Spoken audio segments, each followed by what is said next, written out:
সময়ের জমিদার রাঘব সিংহ রায় ওনার পিতামহ ছিলেন।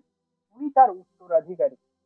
বলছিলাম ঠাকুর মশাই, উনি খুব বিপদে পড়ে আপনার কাছে এসেছে, যদি কোনোভাবে একটু সাহায্য করা যায়।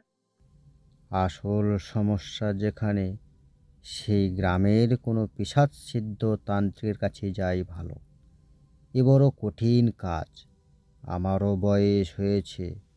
এমনিতে সাধনা অসম্পূর্ণ রেখে আমি কোথাও যাই না। একমাত্র আপনিই পারবেন আমাকে এই ঘোর বিপদ থেকে উদ্ধার করতে। আপনি না গেলে যে ওই ছেলেটাকে বাঁচাতে পারবো না গুরুদেব। আমাকে ছেড়ে দাও, আমাকে ছেড়ে দাও। দারোয়ান ধরে রাখতে না পেরে একটা গাছের গায়ে বাঁধার চেষ্টা করলো। সাথে সাথেই দড়িটা ছিঁড়ে সে অট্টহাসি হাসতে লাগলো।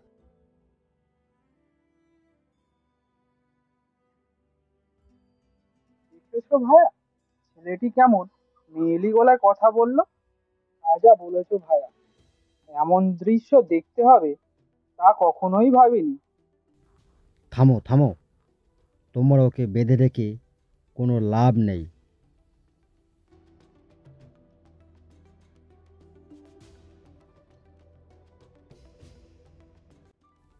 শোনো, আমি গৃহবন্ধন করে দিয়েছি।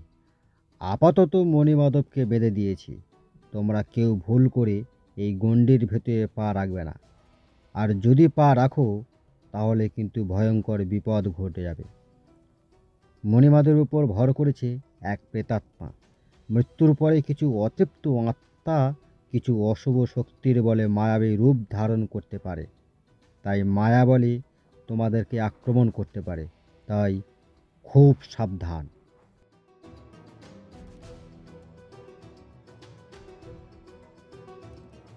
ঠাকুর মশাই, ঠাকুর মশাই, বাঁচান আমার মণিমাধবকে।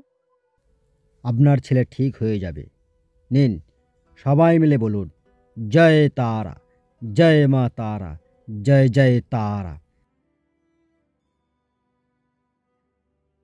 ওম সুদর্শা মা বিষ্ণু দেবতা, ওম সুদর্শা মা বিষ্ণু দেবতা, ওম সুদর্শা মা বিষ্ণু দেবতা, ওম ত্র্যম্বকম যজামহে সুগন্ধিম পুষ্টিবর্ধনম, উর্বারুকমিব বন্দনান বিষ্ণুর্বিষ্ণু ওম ওম সুদর্শন। আ- আবার অমন ছেলেটার উপর ভর করে কেন অমন করছে? মেয়েটি এই গ্রামেরই মেয়ে মা, যেখানে বন্ধুদের সাথে বেড়াতে গিয়েছিল। কিছুদিন আগে সুযোগ বুঝে মেয়েটির আত্মা ভর করে মণিমাধবের উপরে। ঠাকুর মশাই, আপনি আমার ছেলেটিকে বাঁচান, বাবা বাঁচান, আমাদের রক্ষা করুন, এই ঘোর সংকট থেকে রক্ষা করুন। তার আগে আমাকে জানতে হবে মেয়েটির আত্মা কেন এত অশান্ত অতৃপ্ত হয়ে আছে। কি ঘটেছিল মেয়েটির সাথে, মেয়েটির মৃত্যুর কারণ কি, এবং এই ঘটনার সাথে মণিমাধবের যোগসূত্র কোথায়। এসব জানতে হলে আমাকে এখন সাধনায় বসতে হবে। নিরিবিলি জায়গা চাই। দোতলায় ঠাকুর মশাইয়ের জন্য দক্ষিণের একটা ঘর খুলে দেওয়া হলো। ঠাকুর মশাই শান্তির জল ছিটিয়ে মণিমাধবের নাম আর গোত্র দিয়ে মন্ত্র উচ্চারণ করতে লাগলো। কিছুক্ষণের মধ্যে কারা যেন আবির্ভাব হলো, কী সব বলতে লাগলো। তার কিছুক্ষণ পর ঘরের দরজা খুলে বেরিয়ে কিসের মন্ত্র উচ্চারণ করে মণিমাধবের গায়ে ধুলোর মতো কি যেন ছুঁড়ে মারল। তারপর ধ্যানে বসলেন। আস্তে আস্তে মণিমাধব ঝিমিয়ে পড়ল। লোকালয়ে সাধারণত দিনের বেলায় আত্মারা শক্তি হারিয়ে ফেলে, তাই এখন ঝিমিয়ে পড়েছে। তবে ওকে না ঘাঁটানো ভালো। ও ওখানে বসে থাকুক। শোনো, মণিমাধবের সেই বন্ধুকে খবর দিতে হবে, যাদের গ্রামে ও বেড়াতে গিয়েছিল। আজ শনিবার, চতুর্দশী অমাবস্যা। সব অপশক্তির বিনাশ আজ। জয় মা তারা। আজ রাতেই বিশেষ তিথিতে মা জাগ্রত হবেন। সব বিপদ নাশ হবে। সূর্যাস্তের পর আমি যজ্ঞ করতে বসবো, কেবল সেই জিনিসটা নিয়ে। মণিমাধবের বন্ধু আজ রাতেই মধ্যে এখানে পৌঁছতে পারলেই সব ঠিক হয়ে যাবে। কাল পর্যন্ত অপেক্ষা করা যাবে না। কিন্তু গ্রামবাসী সবাই অবাক হয়ে গেল। ঠাকুরমশাই যতীনদেব সিংহ রায়ের কানে ফিসফিস করে কী সব যেন বললেন। জমিদার মশাই লোক পাঠালেন মণিমাধবের বন্ধু জয়শঙ্করের গ্রামে। এদিকে সন্ধ্যা হয়ে এসেছে, তাই ঠাকুরমশাই তুলসী মন্দিরে প্রদীপ আর সুগন্ধি ধূপ জেলে ধ্যানে বসলেন। সন্ধ্যা গড়াতেই মণিমাধবের গলায় আবার মেয়েলি কান্নার আওয়াজ। সে পেটে হাত দিয়ে সে কাঁদছে। গ্রামবাসী সবাই বলা কওয়া করতে লাগলো ও প্রেতের ছলনা। তাই দেখে মণিমাধবের মা বাটি করে একটু সর্ষের তেল গরম করে নিয়ে ছুটে গেলেন। এ করছেন কি? নিষেধ করেছিলাম এই গণ্ডির মধ্যে না যেতে, তুমি ওখানে চলে যাচ্ছিলে মা। এটা একটা ছলনা। মণিমাধবের মধ্যে থাকা প্রেতাত্মাটা মনে করে এখনো কিছু রয়ে গেছে, আর সেটা পাওয়ার জন্য ও এত ডুবুরে ডুবুরে কাঁদছে। ঠাকুরমশাইয়ের আদেশে পাড়ার ও জমিদার বাড়ির সব আলো নিভিয়ে দেওয়া হলো, শুধু একটা টিমটিমে লম্ফ জেলে রেখে।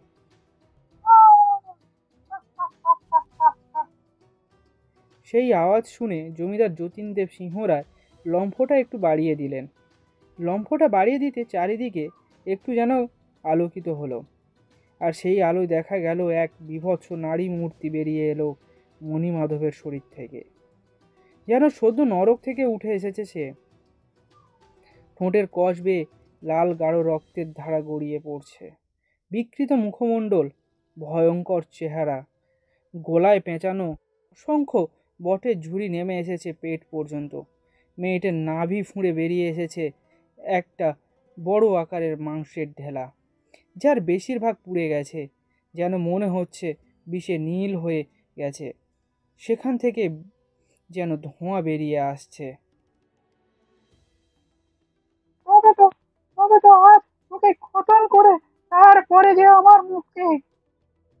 আমি জানতাম এরকম কিছু একটা হবে, তাই আগে থেকে এই পাড়ার সব আলো নিভিয়ে দেওয়ার ব্যবস্থা করেছিলাম। এবার লম্ফটাকে নিভিয়ে দেওয়া হলো, চারদিকে যেন ঘুটঘুটে অন্ধকারে ছেয়ে গেল। তারপর ঠাকুরমশাই যজ্ঞের সামগ্রী নিয়ে যজ্ঞে বসে গেলেন। ঠাকুরমশাই আকাশের দিকে তাকিয়ে বিপদ থেকে রক্ষা করো মা, সব বিপদকে নাশ করো। জয় তারা, জয় মা তারা, জয় মা তারা। গণ্ডির মধ্যে ত্রিশূল ছুঁয়ে শুরু করলেন। মন্ত্র উচ্চারণ করতে করতে পূজার সামগ্রিক থেকে একটা নিম পাতা তুলে নিয়ে মণিমাধবের গায়ে ছুঁড়ে দিলেন। সঙ্গে সঙ্গে সেই প্রেতাত্মা যে বিচিত্র অঙ্গভঙ্গি করতে লাগলো, সবাই ভয় পেয়ে চমকে গেল। মন্ত্র বলে মেয়েটির আত্মা কখনো বাতাসে উল্টো হয়ে ঝুলছে, আবার কখনো বাতাসে ভাসছে, মাঝে মাঝে অট্টবিলাপ করে চলেছে, আবার কখনো আগুন চোখে ঠাকুরমশাইয়ের দিকে তেড়ে যাচ্ছে।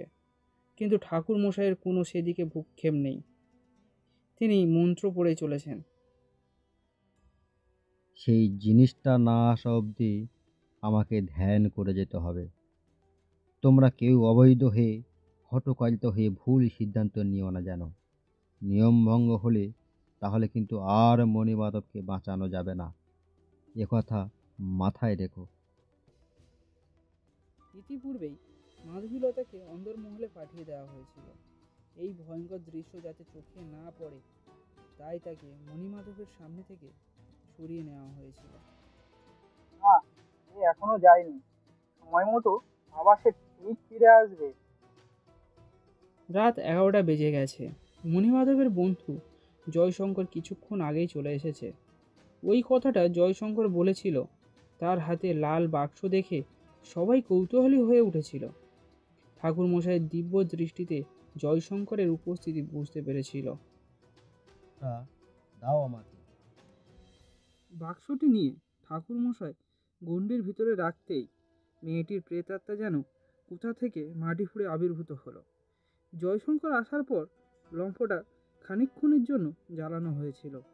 লণ্ঠনের তেল শেষ হয়ে যাওয়ার জন্য তার নিভু নিভু আলোয় দেখতে পেলাম তার শরীরটাকে নীরবে করুণ দৃষ্টিতে চেয়ে আছে ওই বাক্সটির দিকে। আগের সেই হিংস্র আর নেই। হঠাৎ কান্নার আওয়াজ ভেসে এলো। অবশেষে বাক্সটার দিকে হাত বাড়িয়ে টেনে নিল সে তার দিকে। ঠাকুরমশাই উপকরণের পত্র থেকে একটা ভোজ্য বেলপাতা তুলে নিল, আর সেই পত্রে কী সব যেন লিখল। সেটি গণ্ডির ভিতরে রেখে দিল। তারপর শেষে মণিমাধবের নাম লিখে দিল। হঠাৎ মেয়েটির প্রেতাত্মা ছটফট করতে লাগলো। না না, আমি আর ফিরে আসবো না, আমি আর ফিরে আসবো না। এবার তুই মণিমাধবকে ছেড়ে চলে যা মা, ও যে নির্দোষ। আজ তোর মুক্তি হতে চলেছে যে মা, মুক্তি হতে চলেছে। ওম ফিট সর্বদেবনাং হর হর নাশায় নাশায় গর গর বিজয় ফট সাহা। যাবার সময় প্রমাণ দিয়ে যাবি মা, ওই বাঁদিকের বটের ডালটা ভেঙে দিয়ে যাস, তবে বুঝবো তুই মণিমাধবকে ছেড়ে চলে গেছিস।